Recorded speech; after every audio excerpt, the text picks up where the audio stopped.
for coming over. Yeah, yeah. One of the things I've always wanted to talk to you about is how you kind of look at the guitar. Because your style of play is so sort of refined in a certain area. Right. Well, I think about chords much more than I think about single note lines. Harmony is really a big deal in my mind anyway, which I think lends itself to me being good at chords, but then not very good at soloing. You know, that's my biggest weak point. I've been thinking a lot lately about where my strengths and weaknesses, they overlap. I think my strengths are my weaknesses, and my weaknesses are my strengths. And so I know on the instrument, my weakness is playing single note stuff, you know. I get nervous playing over jazz changes, I have a hard time with that. However, if it's just the chords, I can do that all day, all night, and not have any problem. And I remember when I understood the way chords fit together. It was, I was about 17 years old, and I was upstairs in my room, and it just, a light went on, and I understood that when you play major scale, the first note in relation to the third note is what gives you major and minor. Minor, major, you know? And then I understood that fifths were neither minor or major, and that sevens on a major chord were usually a half step below the octave. Right. You know? And just understanding that in a flash changed my guitar playing literally overnight. I mean, just boom. What were you playing before that? You know, I got a guitar book that showed me how to play all the cowboy chords, you know. And I would do that, and I would play bar chords. But I wouldn't put chords together in a logical fashion as far as inside of one key. I was just throwing shit out there. Sorry, maybe I should cut No, this. yeah, Okay, that's what okay. you want. Alright, so, and ironically, I think a lot of the stuff I wrote before I understood the way chords fit together was much hipper. Yeah, I just had that too where I went back through a lot of old stuff, and I was like, well, some of it I kind of don't like, it makes me cringe, but the idea was so pure and honest. It was like it wasn't touched by anybody's influence. It was just me, or that's how I felt as well. Yeah. It's kind of weird how that works. I remember reading that Paul McCartney said he never learned how to be music because he was afraid it would stifle his creativity or his writing. And I know that when I learned the rules, I became a much more conservative writer. Before I knew the rules, I just wrote what sounded good to my ear. And I've also heard, and I think this is true, that there's one rule in music, which is, if it sounds good, it is good. Right. And that's it. That's you know? it. And I kind of, in learning the ins and outs of the way harmony works, I became fearful of breaking the rules, you know. But, it's important. It's like you have to learn grammar in elementary school to become a good writer, in adulthood. Well, I think there's things biologically, humans are designed to hear as pleasure, and those are kind of like the scientific models of kind of figuring that out. Yeah. But I think to me, it's so much cooler if someone can be that person that goes, look at this model, look how cool this is, Yeah. You're like, the Tesla, like a Tesla or someone who's like just rocks the world of it, Totally. And what's weird is even with cowboy chords, you can do that sometimes. So it's absolutely. That's why it's kind of like maddening to think of or at least for me to be like, well, theory or artistic, expression, or to me that's what makes music really fun, because it's almost like these magical spells that if you perform them right, they're so powerful and moving. Totally. I don't know, I think that the technology today sort of leads it in sort of one way or the other, and it's hard to get where you are, where you're like, I got it, understand it, and now I'm applying it different ways. Yeah. Well, it's tricky. I mean, when you learn the rules, then suddenly you feel like you're going to get in trouble if you break them, you know? Yeah, because like, who's listening in the audience that also knows the rules? And yeah. And that never goes away. No. Or at least it hasn't for me yet, you know. Shoot, within my own band, I get nervous about songs I bring in, you know. There were songs on our new CD, and the band was like, I don't think we should do this one. Right. But I'm a lot older than those guys, you know, and I just decided, no, we're doing it. I was just going to say, I think you have to go by what your gut feeling says, because at some point, other people aren't looking out for you, or they're not coming from where you're coming from, or, you know, even if it's a failed idea, at least you tried. You know what I'm saying? At least you were like, had conviction behind Absolutely. it. Because you would always think, oh, maybe if I would have got one of my gut instinct, maybe, you know, more people would have been turned on, you know. Yeah. That's always my feeling behind that. But I think it's important to have also, like, not a mentor, but someone who you can really trust with music. Because it only takes one person to tell you, no, you're doing that all wrong. Yeah. I mean, you're like, it crushes you. Yeah.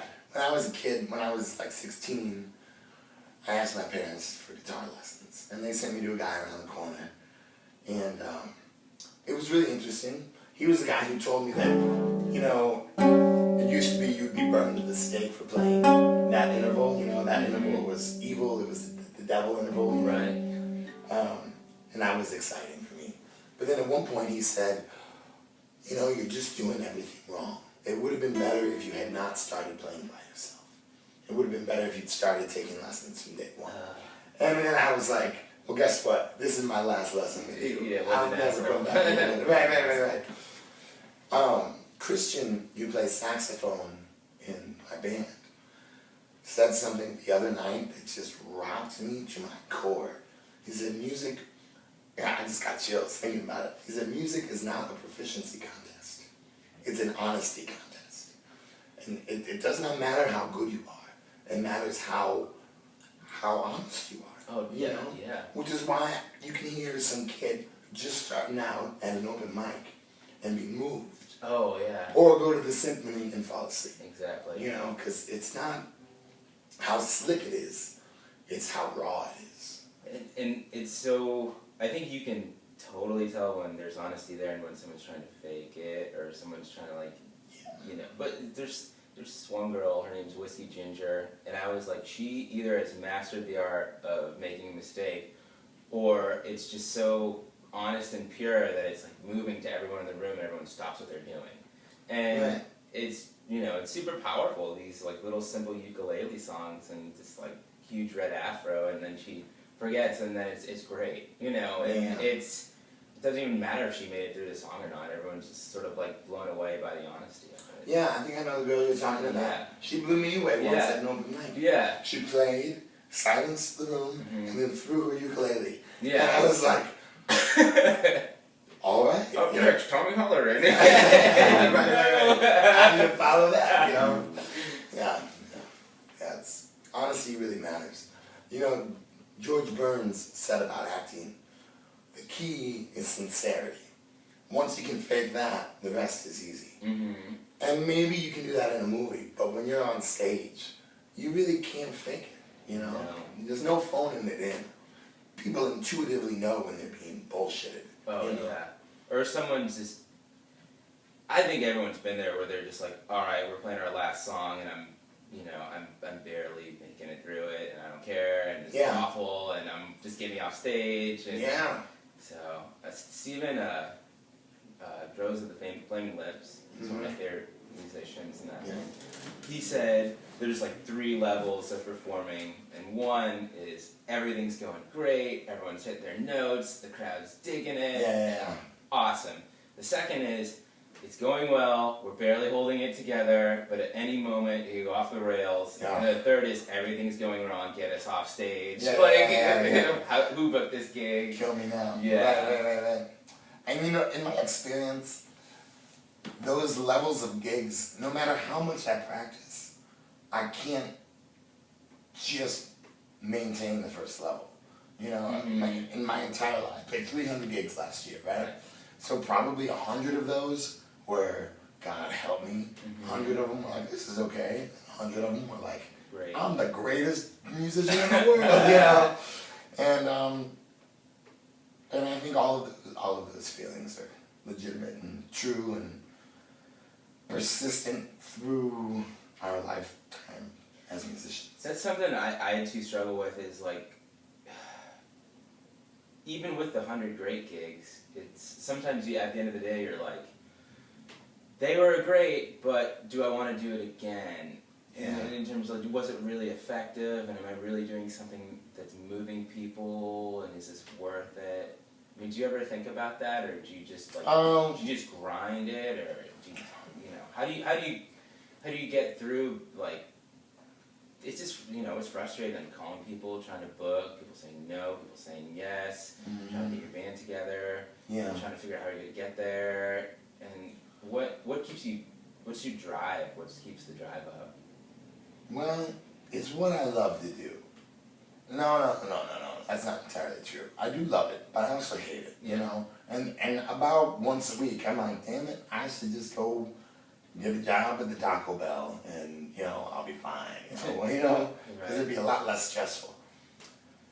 There's something within me, though, that just loves this instrument, you know? Whether or not people are at gigs, I'll still sit on my floor and play for a couple hours every day, you know? I mean, the gig thing is tricky, though, because when you're there in a room, depending on the gig, the expectations, sometimes you're there to be background music. I remember the first time I played this particular restaurant in St. Louis, the owner said, okay, there was a brick wall in the dining room. He said, pick one of those bricks and look at it all night long. Don't make eye contact with the patrons. I was like, wow, okay, so I'm supposed to be just Muzak here in person, you know? And that's okay, but it's somewhat demoralizing. And then... it's demeaning in a weird way, too, because you're not... I'm sure that you're like, well, I spent all this time working so hard just to be background music. Right. You know, you want people to buy your shit, you want people to listen to the emotion that you put into these songs. Yeah, I mean, I write songs, I perform, you know, I discovered this in high school. I was a theater guy, and then I started playing music, and I was like, oh my God, I love being on stage. And I think every performing musician, or at least most of them, have that. Like, I want to be on stage. I want people to see me. I want to tell you what is in my heart, you know. I want to sing this song that I wrote for you, you know. You know, it's important to me. It's like, you know, little kids doing tricks for their parents, you know. Mom, look at me, no hands, you know. And when you're not allowed to do that on a gig, it makes the gig hard. Yeah. Right. But then there's the other extreme where they do want you to do that, you know. And there are times when I can't. You know, there are times when I get to the gig and they expect me to be, you know, the moon and the stars. And I'm like, well... bring 400 people. Yeah. I'm like, well, dude, I got a guitar, you know, and I will sing songs as well as I can, but I'm not... You know what, I think that the problem there is that a lot of venues want the musicians to be, well, venues is the wrong word, a lot of restaurants and cafes where I play expect the musicians to be the draw. Yeah, I was just gonna lead you there and just be like, it's kind of bullshit. Yeah. It's like, wait a minute, like, there should be people here for me to play to. Right. I'm the cherry on top, and all of a sudden when you're coming into a place and you're like, well, you only drew 20 people, so here's $40. It's like, okay, thanks. Yeah. You know? It's tough. And I've kind of gotten to the point where now I try to only play gigs where I know I'm going to succeed. Mm-hmm. Because I've had so many experiences where the club owners are mad at the end of the night, and I felt like I did a great job, you know? And that's not cool. Really, I'm not anybody's business model but my own. Mm-hmm. You know, my job is to have my own career be successful based on my own merits, you know, based on my hard work. Mm-hmm. I can't make another restaurant be successful. I can't make a club be successful. Not at all. No. That's really their problem. Nobody could. Nobody could. No. Nobody could. No. And the hipper venues understand that. Yeah. You know, and one here in town that's really, really good about it is Off Broadway. Like they know what is going to work for them and what is not going to work for them. Yeah. And they won't set up musicians for failure. No, they won't. No. And a lot of musicians maybe get bent out of shape, like, oh, I can't get the gig I wanted off Broadway. Well, off Broadway is really looking out for the musician. Yeah. At the same time, they're looking out for themselves. Yeah. It has to be a mutually beneficial agreement or arrangement, or somebody's getting screwed, you know, and that doesn't work. And then someone's going to quit, or someone's, you know. Yes. For people to understand that if you played to an empty room every time you go out, eventually you're not going to want to play music. And then eventually that bar's going to close. Right. And you're not going to have a place to play music. That's right. So. And then on the flip side, you have a place like Schlafly, where they don't need music. No. If Schlafly never hired another band, they wouldn't be any less successful for it. They're really successful because they have great beer and great food, and their business model is good. And so music for them really is the cherry on top. It's the thing they're giving to their customers, their patrons. Like, we appreciate you. Enjoy this music that we like. Right. You know? We spent $200 on this for you to make this better. Exactly. And that's the sort of place where I like to go, because that's where I will succeed. If there are people there, I'll do well, you know? I mean, but I'm not a draw. I think a lot of that has to do with how much I play. Shit, it's been 20 years of this, playing gigs all the time, you know? And so my close friends stopped coming out, about 17 years ago, you know? So, because I just can't expect anybody to come out to gigs every night, you know? It's hard for me to do it. You know? Exactly. Right. So, that's it. It is. I mean, I was talking to a girl, she was starting her own bar, and I was like, hey, you're good at music there. And she's like, honestly, it turns away just as many people as it brings in. Yeah. Which is also the struggle, too. There's a lot of people that just don't understand that their metal band isn't going to be right for that place. They just want a gig. Yeah. And it's actually detrimental to everybody, because it almost ruins it for the people, especially, you know, that come from the safer areas of the suburbs to the city to see some music. Right. And then they go to a bar, and then, they went to a bar in a kind of a seedy part of town in their eyes, at least. Sure. And they saw something that was just awful, you know. Yeah. And it's a mutual, you know. And really, the concentric circles just go out. I mean, it's bad for the band, it's bad for the venue, it's bad for the neighborhood, it's bad for the perceptions of the people who came from the county, you know. And that's a problem St. Louis fights too, is there's so many places you could get a gig. Where at other cities, you literally have to maybe fist fight somebody to get a gig. Like if you were in New Orleans, they break out in the street, you know, they break out in the corner. Totally. You know, if you're in New York, it's super hard to get a gig anywhere. Yeah, it's pay to play. Yeah. Right. Well, again, I think that's where St. Louis, just like every individual, our strengths and our weaknesses are the same, you know.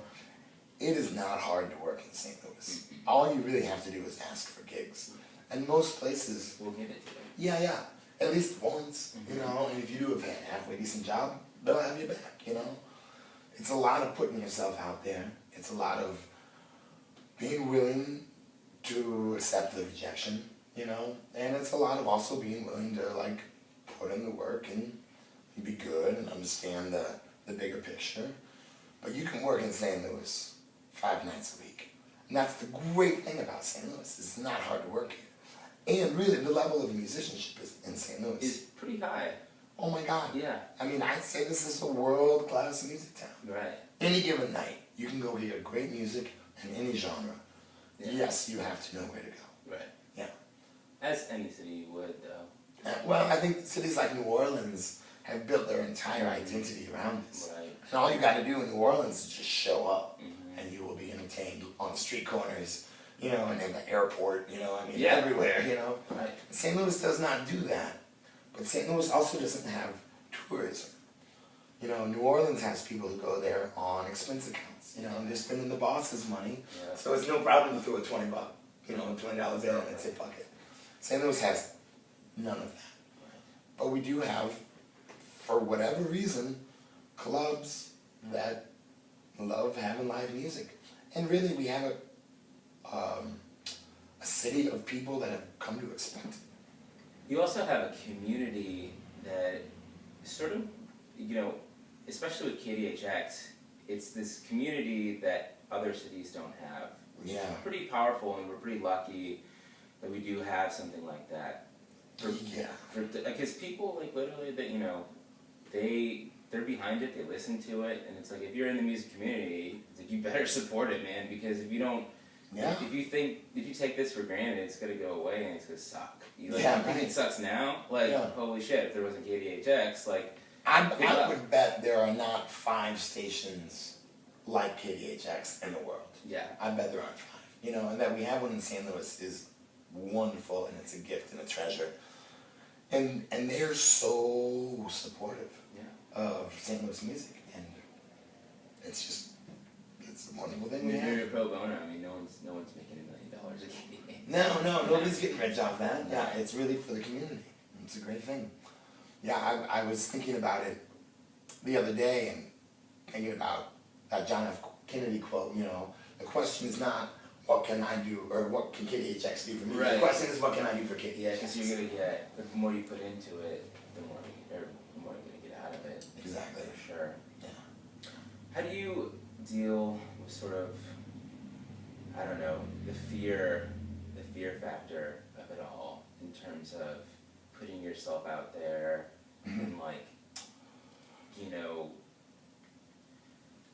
at the end of the day, it's like, some of us will like never get rich off this shit. So if we're like 60, 65 years old, like looking in the future, it's kind of fearful of like, what's gonna happen? And it's like, how do you deal with that? Is just a sort of just drive that you have, or you just know it's right, or you like it's gotta work sort of thing? It has to. I don't have a plan B. I knew early on that if I had a plan B, I would take it. And so I can't have a plan B. I have to only have plan A. But I mean, I'm fraught with anxiety over it. I mean, I have no fingernails because I just, and I lose sleep over concerns about money and how am I going to take care of my kids. And, I've struggled with substance abuse and all sorts of things because I'm stressed out, about stability. Right. But in calmer moments, I can say to myself, well, this has been working now for a good 15 years, I mean, I think you're at a point now, especially where there's a ton of people that look up to you, too, in the community. Yeah. I mean, I don't know if you know that. I mean, it's probably going to make you blush, but, I mean, there are people that, they look at you and you're like, wow, I wish I could do that, or I wish I could play like him, or, I mean, especially seeing the way, over the past couple of years, your band has progressed. From when I first met you, maybe Newtown. Yeah. And then I think I saw you around. And then it was like, whoa, Tommy, like, put it all together, Yeah. You got the band behind you, you got the CD, and then it seemed like you have really good momentum right now. Yeah, getting the band was a really big part of that. For years, I was just hiring guys. I knew that I could get gigs, and I knew that I could assemble bands. And I knew that there are a million jazz musicians in St. Louis who need work. Yeah. Who are not frontmen. Yeah. Who can't lead a band, but are the most spectacular musicians you've ever heard. And they need work. And so I thought, well, I'm not afraid to put myself out there and to ask for gigs and stand up there and be the front man and take all the blame when everything goes wrong. Yeah. I'm okay with that. And so I was able to hire musicians who were good. And that got me this far. Mm-hmm. And then Mark Wallace, who plays bass in my band, he was one of those guys I was just hiring. He was like, Tommy, you should just get a band. You should get a regular group of guys, and we should do this. Mm-hmm. And I was really apprehensive about it because bands are tricky, You can make way more money as a solo musician than you can a band. You can, and things go wrong in bands. Yeah. You play with people, and then they become your friends, and you have an argument, and you're not friends with them anymore. Right. Or they miss practice because they have other shit going on. Right, and you're like, hey man, we all put our time into this. What's going on with you? Or, totally. Especially if you're all throwing money at it, and someone's throwing more money than the other person. Right. And then it's like, well, you know, yeah, you might have written the song, but I threw $500 for the studio time, so it's like, where are we from here? And it's, you know, the blood can get pretty thick and thin. It really does. Quickly. Yeah, I mean, it's sad to say that, you know, over the past 20 years, there are friends who I have lost because of spats. Yeah. You know, over a gig, over some shitty gig in some shitty Southside club where we all made $4. Yeah. You know, and now we're not friends anymore. And it's like, oh my God. Yeah, what happened? Actually, on Saturday morning, last summer, I had been a complete jerk to a bass player because he said he couldn't make it to a gig where we were each going to make about $13 or $14. And I woke up Saturday morning, I'm like, man, I'm wrong, you know, I'm being a jerk. And I sent him a little message, and I was like, Mark, I'm really sorry, man.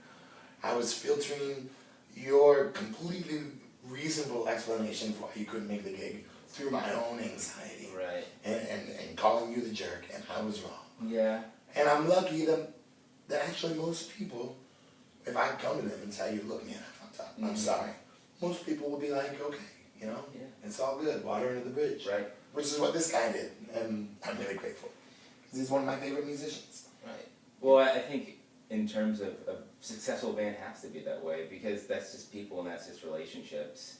Yeah. You know, it's just gonna happen. It's the honesty thing, man. It's the honesty thing. And bands have to be comprised of people who are willing to make it not a proficiency competition or an ego competition. It's a weird little family too. You know, it's like your family. Other than you spend a lot of time, you spend a lot of mind power. You know. Yeah, I mean, family is really the right word for it. I mean, to be honest, the community of musicians in St. Louis really know me much better than my actual family. You know, I see them more. Right. You know, we spend way more time together. When I have a problem, they're the first ones to know. You know, and they're the first ones to help me out. Right. You know? Which isn't to say anything or to in any way dismiss my family. I have a wonderful family who's incredibly supportive. Right. I mean, I remember being like 19 years old, and my dad was like, well, what are you going to do with your life? I'm like, I'm going to play guitar. Yeah. That did not go over well. Yeah, right. And it was probably 10 years or more before he was like, okay, all right, I accept this. You know? They kind of have to at some point, and then they know you're not going to quit. Yeah, They wait for everybody to quit. Well, you know, Anthony, at this point, I'm 37. Right. I have no marketable skills except what I can do on this instrument. Right. You know, I can hardly type. You know, I know nothing about computers, or this is all I can do. I would say you've mastered it to a point. It's funny you should say that, you know, because no one ever can master it. No, we're all on this long road, you know, and there's always somebody ahead of us, but there's always somebody ahead of me too, you know. Nobody's mastered it, which is good. Yeah. Because if there was somebody who was winning, it's not me. You know, thankfully it's not a competition. It should be. I mean, right now I think it's a really weird time for music, and you've been through a couple of decades of it, at least gigging. Yeah. And now it's like, if you don't do 300 gigs a year, you're fucked. And it's like, it's like, who can do that? Who can have, it's so hard to have kids and to expect someone 300 times a year. Yeah. You know, and I know, people go to their job 300 times a year, but it's different. It's different. Yeah. You're not putting up drywall, and you're not on the oil rig, and you're not behind a desk, but it does take a lot of, you might be on stage for 2 hours, but 8 hours might have been involved in it. Totally. So, what's your diagnosis in sort of the problem, or even what's going on today with music? I mean, I think it's a really interesting time as far as the music scene goes. Not only in St. Louis, but in the world. Just the technology has changed everything so much. And the diagnosis, I think it's a really hard question because it's an impossible question to answer. I think this is the golden age. I mean, to tell you the truth, I really do. I mean, this is a time, particularly in America, or maybe I'm I only know St. Louis, so in St. Louis, we have jazz and rock and hip-hop and electronica and everything's sort of melding together, you know, and becoming a new super style of music, you know, that we have here in St. Louis. And it's all, the thing about it, it's all free. It's the greatest thing, and it's also the problem. Because, right. you know, maybe in the 60s, Tommy Holloran, you know, could have made a ton more money. And even by, like, I had a guy set up my guitar, and he was, you know, he gigged in the 70s, and he was like, bars offered me $100 in the 70s to play. Now they're offering me $100 in 2014, and it's like, you know. Yeah, and that's a funny story because Jeremy Siegelmoss from Bottoms Up Blues Gang, I played with him for a long time, a few years back, and he said, man, you gotta quit doing these $50 gigs because they were paying guys $50 in 1950, you know, and that's not okay for them to still be paying $50. And I do see that. However, there is the whole thing where it has to be an equitable arrangement for the venue and for the musicians and for everybody. And you know, I can't go into a restaurant that is struggling, and even if I think I'm worth $3 million, I can't milk them, you know. And really, paying dues, I gotta pay my dues. We all gotta pay our dues. I mean, just the literal sweat equity of being on stage. Well, I remember someone said, you're looking for the super fan.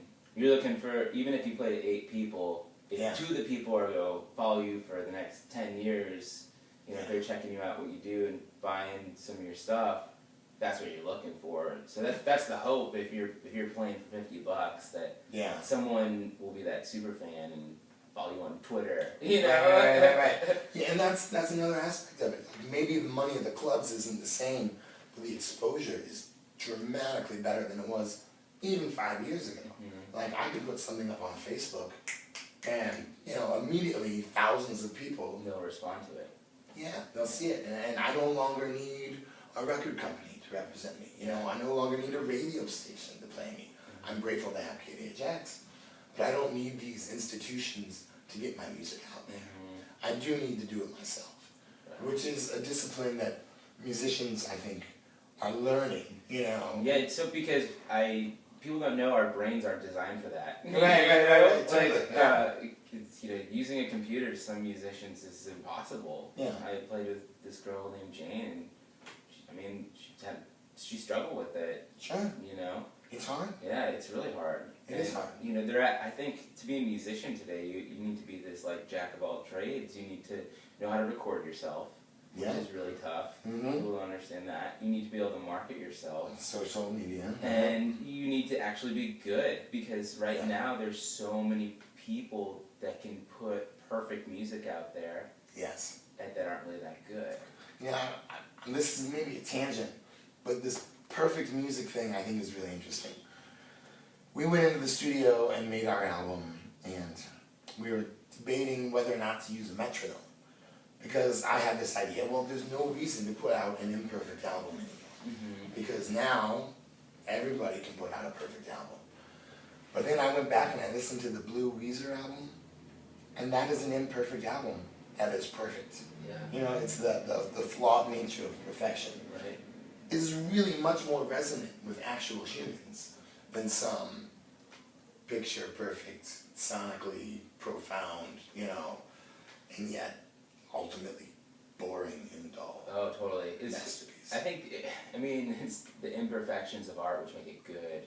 Right. I mean, it's again the strengths and weaknesses. Yeah, you know? I mean, if you remove the strength of the weaknesses, suddenly your strengths are gone too. Yeah. I've been reading this book by Robert Greene, and one of the things is like turn shit into sugar. You know, what your weaknesses are, make them strengths, because that's what you got. And you know, if you can only record on your iPhone, maybe that's the strength of your material. Because guess what? Everyone's putting studio shit out there, and eventually someone wants to go, oh, I just want to hear something that's sort of honest. Honest. Yes. It all comes back to that, man. Honesty and work. You know, it's a job. It is a full-time job. I work more in my career in music than I ever did when I was punching the clock for somebody else. You know, you can phone it in for somebody else. You can't phone it in for yourself. You know, and so I mean, my day breaks down on my good days. A couple hours of practice, a couple hours of social media, a couple hours of walking around. You know, nothing is better for a band's success than to be supportive of other bands. Oh yeah. You know, I mean, it's a community. There's if we were all clawing our way so that one person could stand on top of the mountain, there would be tens of thousands of losers. You know, and that's not acceptable, or it's not sustainable. It's not beneficial for a community. Yeah, in an odd way, on a mass level, it is kind of like that. You know, I was talking to Susie Q, and we were talking about how, you know, you have a 1% in sort of society, but you also have the 1% of musicians. You know, you have you have Justin Bieber, for example, who, in my mind, I don't think makes very good music, but people love him, and he's, you know, like half the world. But I think it's totally different reasons, and it's not, you know. Well, there's music as music, and there's music as industry. Yeah. And fortunately, unfortunately, you can flip that coin however you want. A lot of the music that's really successful is really designed to sell hair products, you know, and t-shirts and designer tennis shoes. And Justin Bieber, he's not my bit. Actually, if you walk in here right now singing this hit song, I wouldn't know him. Right. You know? Yeah. I don't know anything about him, honestly. But I see him as an emblem of a corporation. Yeah. He's a logo. They manufacture products. Right. And actually, I think that's really sad, because he's a kid, you know, and he's going to grow up maybe not even knowing who he is. Yeah. Because somebody said, no, this is who you are. You're a representative of the record label. Right. You know, and that's, I don't know, he's a human being. He's a kid who gets screwed up in Florida and, you know, gets thrown in jail, and like, shit, if I were under that sort of pressure, I'd be in the same situation. And to tell you the truth, most musicians I know just haven't gotten caught. Oh, you know? I should have been in jail. A lot of us have. Right, exactly, yes. A lot of us have. Yeah. How do you, when you wake up every day, do you try to write, or do you try to learn, or is it a combination of both? And how do you do it? Well, it's good you asked me that. Writing is really hard for me. For whatever reason, in my teens and 20s, I could just dash out tunes like it was nothing. And as soon as I hit 30, I just stopped. And I think I'm kind of screwing myself. I think it's a head game, you know. Well, actually, I think it's a couple things. They say mathematicians are past 25 are done. You know, for whatever reason, the human brain handles math well early. And like Einstein, when he was older, he was useless. His ideas were wrong. Right. You know, when he was young is when he had his good ideas. And music is so similar to math, and maybe there's some correlation there, where we're more creative in our 20s. I've also heard that it's an evolutionary thing. Particularly men will be more creative in their 20s because they're just more likely to score and have kids, and you know, your genes go on. You know, when you hit 30, it's harder. But then when you look at novelists, it's different. It's rare to find a novelist who wrote his best book before he was 50.